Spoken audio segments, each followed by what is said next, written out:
بسم الله الرحمن الرحيم. الحمد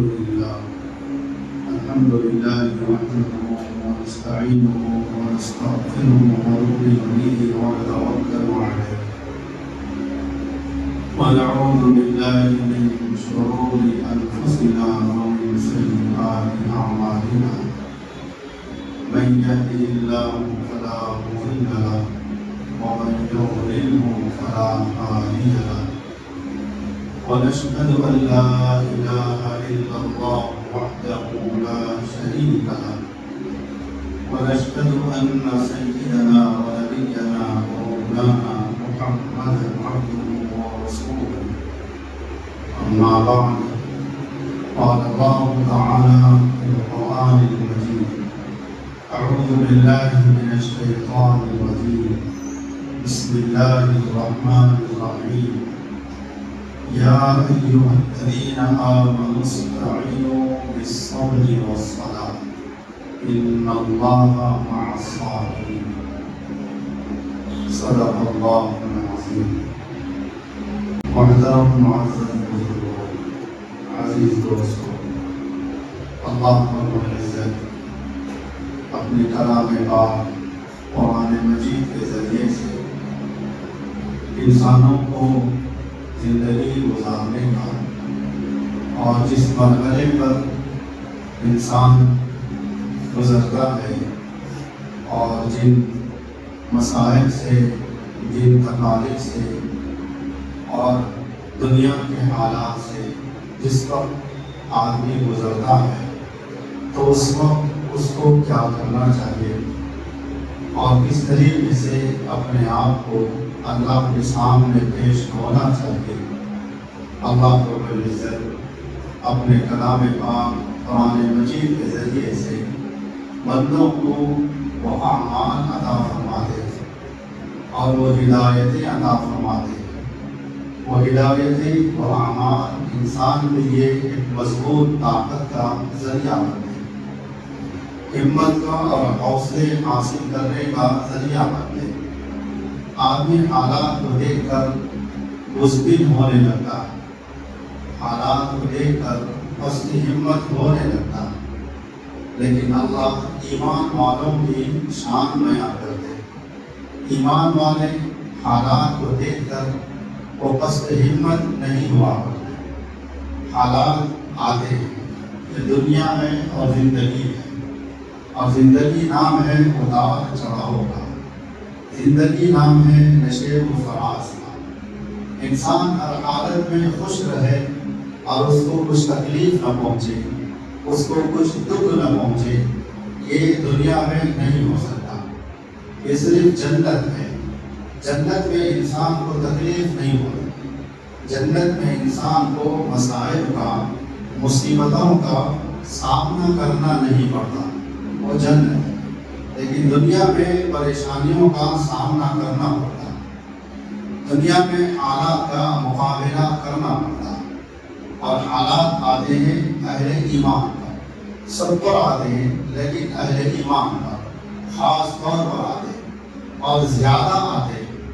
اور انسان اس وقت آزمایا جاتا ہے، انسان اس وقت امتحان لیا جاتا ہے. یہ امتحان ہے، آزمائشیں ہیں، یہ سب اللہ کی طرف سے. اور دنیا بہت وسیع ہے، دنیا کی زمین بہت وسیع ہے، لیکن اس کے باوجود حالات ایسے پیدا ہوتے اور کر دیے جاتے ہیں کہ انسان کے لیے زندگی بھی کم ہو جاتی ہے اور یہ وسیع والی زمین بھی کم ہو جاتی ہے. یہ اللہ کی طرف سے ہوا کرتا ہے. حالات کس کی بھی طرف سے آئے اس سے کوئی مطلب نہیں ہے، حالات آتے. لیکن ایک بات قرآن کریم کی روشنی میں یہ یاد رکھنے کی ہے، صرف یاد رکھنے کی نہیں. کلام پاک وہ ہے، اللہ کا عظیم کلام پاک وہ ہے جو اللہ کی طاقت سے بھرا ہوا، اللہ کی شان سے بھرا ہوا ہے. تو جس انسان کا تعلق، جس انسان کا رجوع اللہ کے کلام پاک سے ہوتا ہے، ان کے دلوں کے اندر حیبت، خوف، وحشت، تسلیمتی، بزدلی ہرگز نہیں آ سکتی. ہمارے سامنے ہمارے نبی صلی اللہ علیہ وسلم کی ذات اقدس اور پھر حضرات صحابہ کی شان اور حضرات صحابہ کی سوانح آج ہمارے سامنے موجود ہے۔ صحابہ حکمران نہیں تھے اور صحابہ اکثر صحابہ غریب تھے، کم صحابہ مالدار تھے، اور صحابہ میں بھی کثیر تعداد صحابہ کی نوجوانوں کی تھی۔ جیسے ہم ہیں، ہمارے درمیان میں نوجوان بھی ہے، عمر والے بھی ہیں، بزرگ بھی ہیں۔ حضرات صحابہ میں بھی نوجوان صحابہ بھی تھے، بزرگ صحابہ بھی تھے، حضرت عمر کے بھی صحابہ تھے، لیکن کثرت سے پائے جانے والے کثیر صحابہ کی تعداد وہ حضرات صحابہ نوجوان تھے، نوجوان صحابہ تھے۔ اور نوجوان صحابہ کے دلوں میں دنیا کی آرزوئیں، دنیا سے دلچسپی اور دنیا کی تمنائیں ان کے دلوں میں بھی تھی، لیکن جب ایک مرحلہ ایسا آیا، وہ مرحلہ وہ تھا ان کے درمیان میں اب دنیا کی کوئی تمنا، دنیا کی کوئی آرزو ان کے اور اللہ کے درمیان میں حائل نہیں تھی۔ وہ تمام اپنی آرزوؤں کو، اپنی خواہشات کو، اپنی تمناؤں کو، اپنی دل کی چاہتوں کو اور ہر اپنی دل کی خواہش کو جو صحابہ کے دلوں میں تھی، ایک انسان اور انسان کے نوجوان انسان ہونے کی حیثیت سے، لیکن جب ایک مرحلہ ان کی زندگی میں ایسا آیا کہ وہ اللہ کو پہچان لیے، اللہ کی محبت ان کے دلوں میں آ گئی، اللہ کی ذات کا، اللہ کے ایک ہونے کی ذات کا جب ایک لمحے کے واسطے جنہوں نے کلمہ توحید پڑھا، ان کی آرزوئیں ان کے دلوں میں، ان کی تمنائیں ان کے قدموں کے، ان کے تلووں کے نیچے یہ سب دفن ہو کے رہ گئی۔ خدا کی قسم اس دھرتی کے اوپر، اس سرزمین پر ان کے دلوں میں اب اگر کسی کی محبت آئی ہے تو اللہ کی ذات کی محبت آئی ہے، اور اللہ کے نبی محمد رسول اللہ صلی اللہ علیہ وسلم کی محبت ان کے دلوں کے اندر آئی ہے، اور ان کے دلوں میں اپنی جان کی محبت رکھنی تھی، ان کے دلوں میں اپنی ماں باپ کی محبت، اللہ کے نبی کے بعد ان کے دلوں میں محبت اپنی ذات کی، اپنی بیوی اور بچوں کی، معصوم اولادوں کی محبتیں، خوبصورت بیویوں کی محبتیں، ان کی چاہتیں، یہ سب کی سب اللہ کے بعد، اللہ کے نبی کے بعد یہ سب تھی، اور ان کے سامنے اللہ کے معاملے میں اور کوئی چیز محبت والی نہیں تھی۔ حضرات صحابہ کا بیان ہے، حضرات صحابہ کے سوالے میں یہ باتیں لکھی بھی ہیں۔ حضرات صحابہ فرماتے ہیں ہمارا کوئی دن ایسا نہیں گزرتا، دن میں ہمارا کوئی لمحہ ایسا نہیں گزرتا کہ ہم ہمارے نبی علیہ السلام کے چہرے انور کو نہ دیکھے ہو اور ہمارا دن کا وقت گزر رہا ہو۔ ہمارے نبی کا چہرہ ہمارے سامنے ہوتا، ہم کو نہ پیاس محسوس ہوتی، نہ بھوک محسوس ہوتی، نہ ماں یاد آتی، نہ باپ یاد آتا، نہ بیویاں یاد آتے، نہ بچے یاد آتے، نہ ہمارے کھجور کی کھیتیاں یاد آتی، نہ ہماری جو کی کھیتیاں یاد آتی۔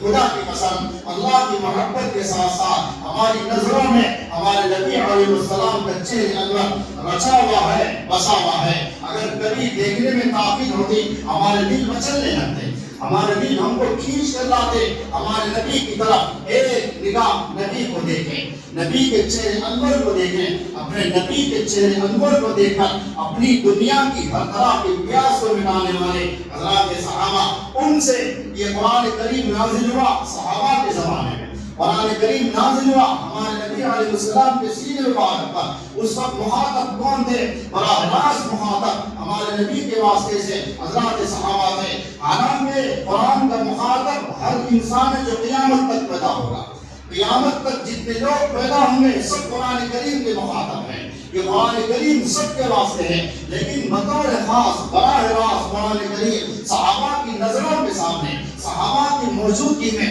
صحابہ کے وجود میں اللہ کے نبی علیہ السلام کے قلب اطہر پر قرآن نازل ہو رہا ہے۔ نازل ہونے کی کیفیت کو، نازل ہونے کی صورت کو صحابہ دیکھتے، صحابہ اپنی آنکھوں سے دیکھتے۔ اگر اللہ کے نبی علیہ السلام اونٹنی پر سوار ہونے کی حالت میں ہوتے، قرآن کریم اگر نازل ہوتا، قرآن کریم کے وزن کو، قرآن کریم کے روح دبدبے کو، جان جلال کو برداشت نہ کر کے یہ اونٹنی زمین کے قریب بیٹھنے کے قریب ہو جاتی تھی. یہ قریب اللہ کے نبی علیہ السلام سوار ہوا کرتے. اللہ کے نبی علیہ السلام کا چہرے انور سرخ ہو جایا کرتا تھا, چہرے انور متغیر ہو جایا کرتا تھا جب قرآن کریم نازل ہوا کرتا تھا. قرآن کریم کا ایک ایک حرف نازل ہوتا صحابہ دیکھا کرتے تھے. حضرت حسان بن ثابت رضی اللہ تعالیٰ عنہ فرماتے ہیں ایک مرتبہ میرے نبی کی ران مبارک میری ران پر تھی, میرے نبی کی مانڈی مبارک میری مانڈی پر تھی. قرآن کریم کا نزول ہونا شروع ہو گیا تو جیسے ہی قرآن کریم نازل ہو رہا تھا میری مانڈی ایسی ہو گئی جیسا کہ میری مانڈی پر پہاڑ رکھ دیا گیا ہے. اتنی وزن میری مانڈی ہو گئی. یہ قرآن کریم کا جلال ہے, قرآن کریم کی عظمت ہے, قرآن کریم کا روح ہے. اللہ رب العزت نے قرآن کریم کے جلال کے روح کو مختلف آیات میں بیان فرمائے. حضرات صحابہ کے سامنے حالات آئے, حضرات صحابہ کو جھنجھوڑا گیا, حضرات صحابہ کو مقید کیا گیا, حضرات صحابہ کو گرفتار کیا گیا, حضرات صحابہ پر مصیبتوں کے طوفان ڈھائے گئے, حضرات صحابہ پر ظلم اور ستم کے پہاڑ ڈھائے گئے. اس موقع پر اللہ فرماتے ہیں اے ایمان والو, کون مخاطب تھے جس پر قرآن نازل ہو رہا تھا؟ اس وقت صحابہ مخاطب تھے. یہ صحابہ کے واسطے سے, ہمارے نبی کے واسطے سے صحابہ تک, صحابہ کے واسطے سے واسطہ در واسطہ, واسطہ در واسطہ, سینہ بہ سینہ یہ قرآن کریم آج ان مبارک سینوں سے نکل کر آج ہمارے سینوں میں ہے. خدا کی قسم قیامت تک ایسے حامل قرآن پیدا ہوتے رہیں گے جن کے دلوں میں قرآن جگمگاتا رہے گا, جن کے دلوں میں قرآن جگمگاتا رہے گا. ان کی زبانوں سے قرآن ترانے کی شکل میں, تلاوت کی شکل میں جاری رہے گا. ان کے دل اور دماغ, ان کا جسم, ان کا ظاہر, ان کا باطن, یہاں تک کہ حافظ قرآن اگر چلتا ہے زمین استقبال کرتی ہے. حافظ قرآن چلتا ہے فضائیں رقص کرتی ہیں, فضائیں یوں کہتی ہے میں حافظ قرآن پڑھ ہوں. میری فضاؤں میں, میری درمیان میں ایک حامل قرآن اللہ کا کلام اپنے اندر لیا ہوا اللہ کا ایک بندہ چل رہا ہے. ہوائیں رقص کیا کرتی ہیں, ہوائیں مستی کیا کرتی ہیں, ہوائیں خوش ہوا کرتی ہے.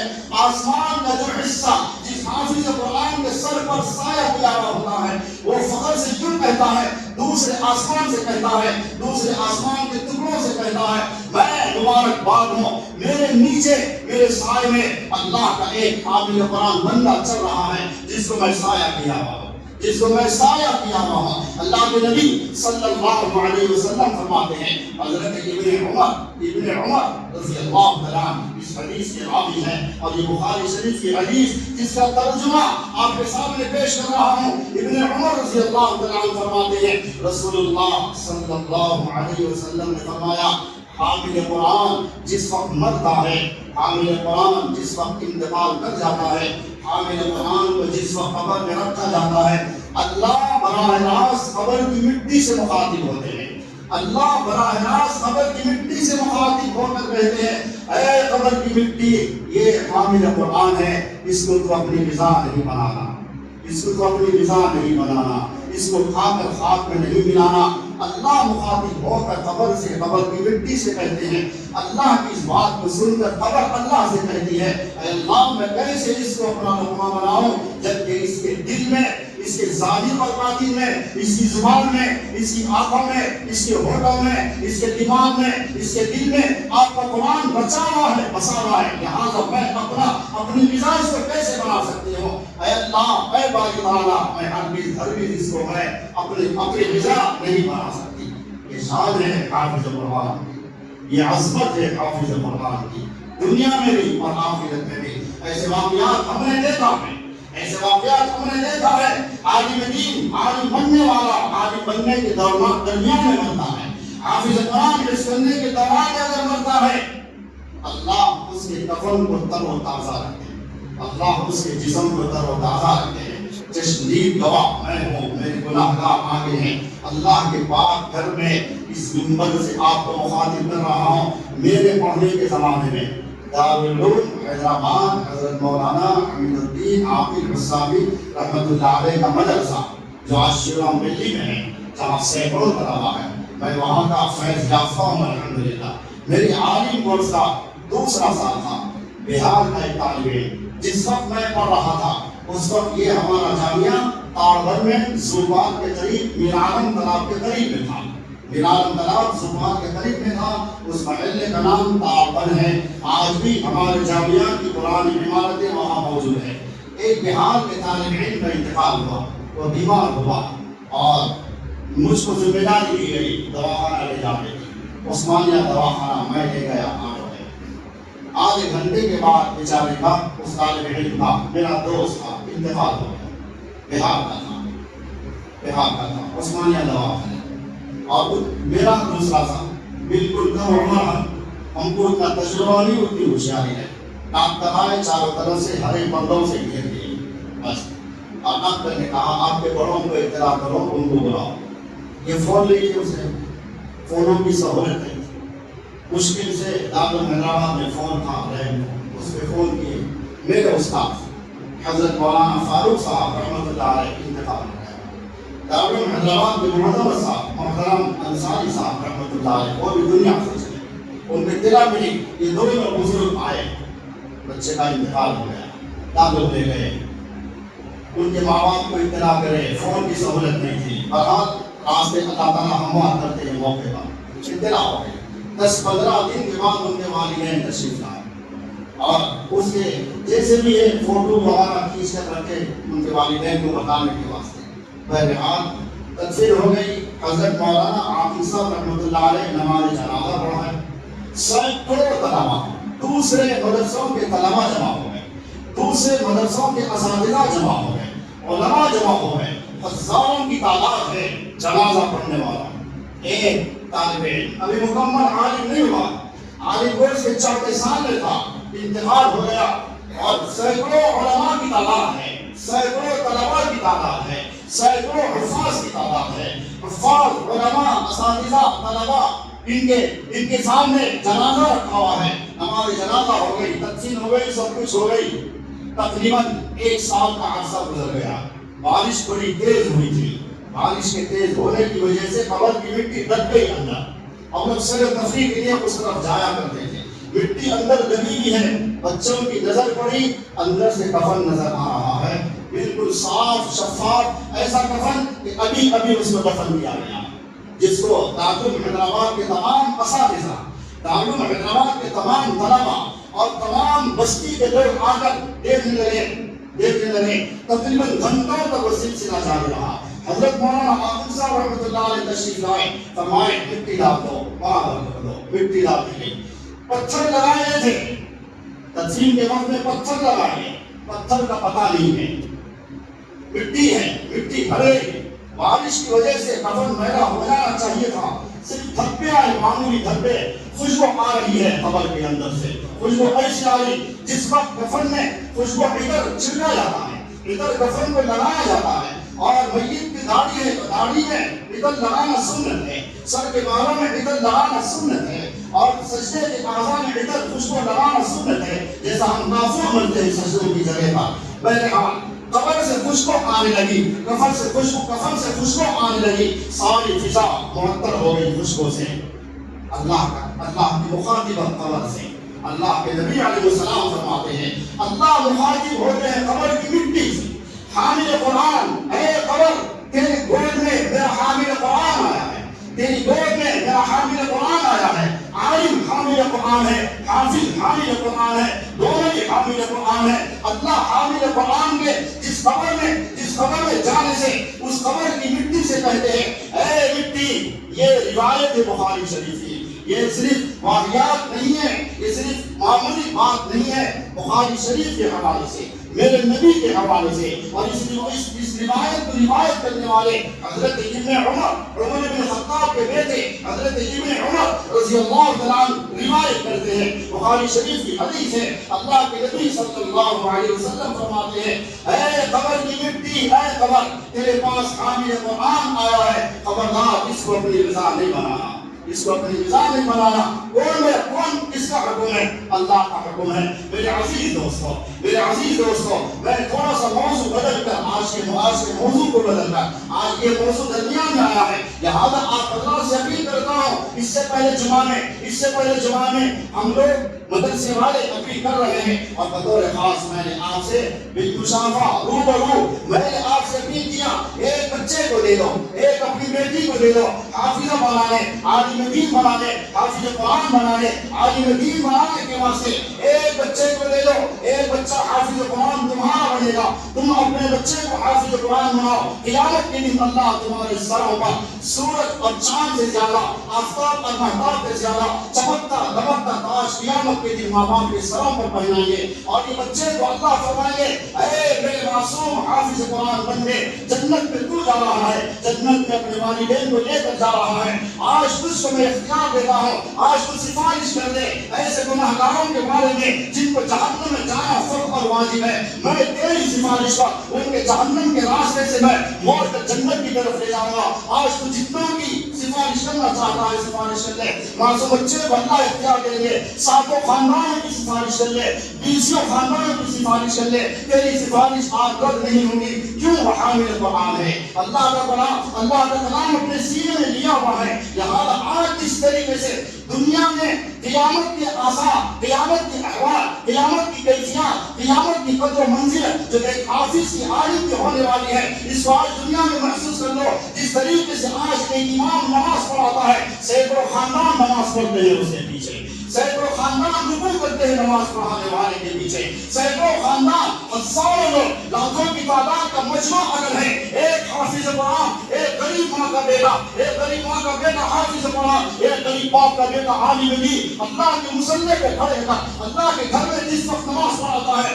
خبردار مجال نہیں کسی کی، امام کے پیچھے کچھ پڑھ کے نہیں بتانے، امام سے پہلے رکوع کر کے بتا دے، امام سے پہلے سجدہ کر کے بتا دے، امام سے پہلے رکوع سے اٹھ کر بتا دے، امام سے پہلے سجدے سے اٹھ کر بتا دے، خبردار امام سے پہلے اگر رکوع سے اٹھے گا اس کی نماز فاسد ہو جائے گی، امام سے پہلے سجدے سے اٹھے گا اس کی نماز فاسد ہو جائے گی، یہ مقام ہے، یہ عظمت ہے، یہ شان ہے، یہ بلندی ہے، یہ اللہ کا انعام، اللہ کا تحفہ ہے، حافظ قرآن بندوں کو، عالم دین بندوں کو، قیامت پر دور ہے، ابھی ہم زندہ ہے، قیامت کے حالات دیکھنا چاہتے ہو، حافظ کس طریقے سے بخشش کرے گا، اس کو دیکھ لو دنیا میں، اس کو دیکھ لو دنیا میں، اگر کوئی مصیبت میں آ گیا، کوئی گرفتار ہو گیا، کوئی آدمی جھگڑے میں آ گیا، کوئی آدمی خاندانی رشتے میں اگر جھگڑے میں آ گیا، دونوں خاندانوں کے درمیان میں جھگڑا فساد اگر ہو رہا ہے، ایک حافظ قرآن اگر پہنچے، ایک عالم دین اگر پہنچے، دونوں خاندانوں کی خون ریزی کے تنازع کو ایک لمحے میں حل کرے گا، ایک لمحے میں حل کرے گا۔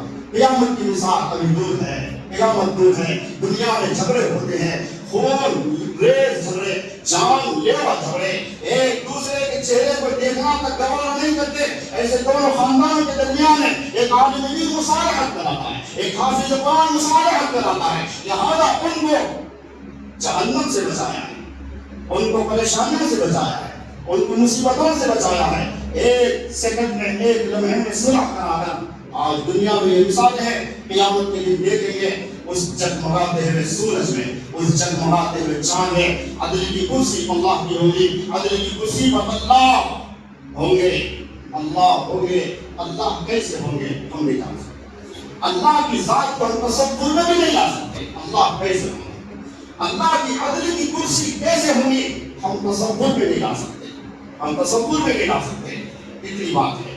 اربوں خربوں کا سیدنا آدم علیہ السلام سے لے کر روح کے سور کے پھونکے جانے تک، قیامت کا سور پھونکے جانے تک، جتنے انسان دنیا میں پیدا ہوں گے یہ سارے کے سارے میدان محشر میں ہوں گے، قیامت کے میدان میں ہوں گے، اس درمیان میں فرشتوں کے جھنڈ اترتے رہیں گے، فرشتوں کے جھنڈ لوگ دیکھتے رہیں گے، اب اللہ کا عدل کا تخت آ رہا ہوگا، عدل کا تخت اب آ رہا ہوگا، عدل کی کرسی آ رہی ہوگی۔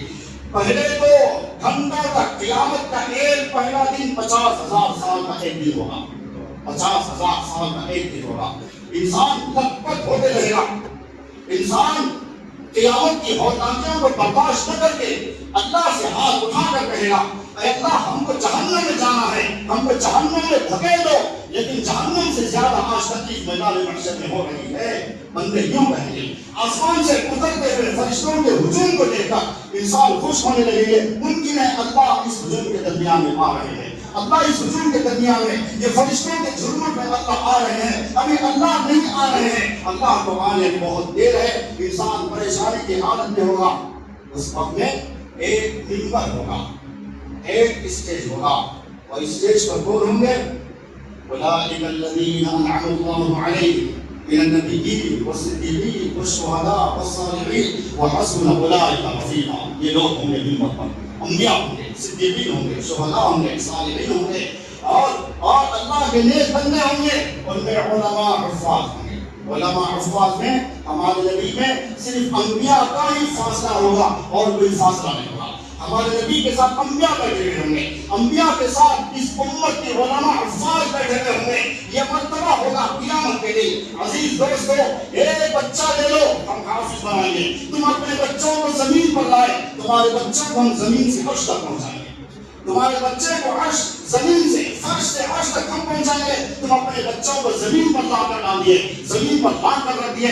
پہچانو قیامت کی حقیقت کو، پہچانو دنیا کی حقیقت کو. دنیا کی حقیقت وہ ہے جس کو کھو کر بنوانا ہے. آخرت کی حقیقت وہ ہے جس کی فکر ہر انسان کو کرنا ہے. ایک بچی لے لو، ایک لڑکی لے لو، ایک لڑکا لے لو، 8 سال کا بچہ لے لو، 8 سال کی بچی لے لو، 12 سال میں تمہارا بچہ حافظ قرآن بنے گا. اور جس وقت تمہارا بچہ حافظ قرآن بنے گا، اگر تم دنیا کی تعلیم بھی اگر دینا چاہتے ہو، ہم دنیا کی تعلیم سے محروم نہیں کریں گے.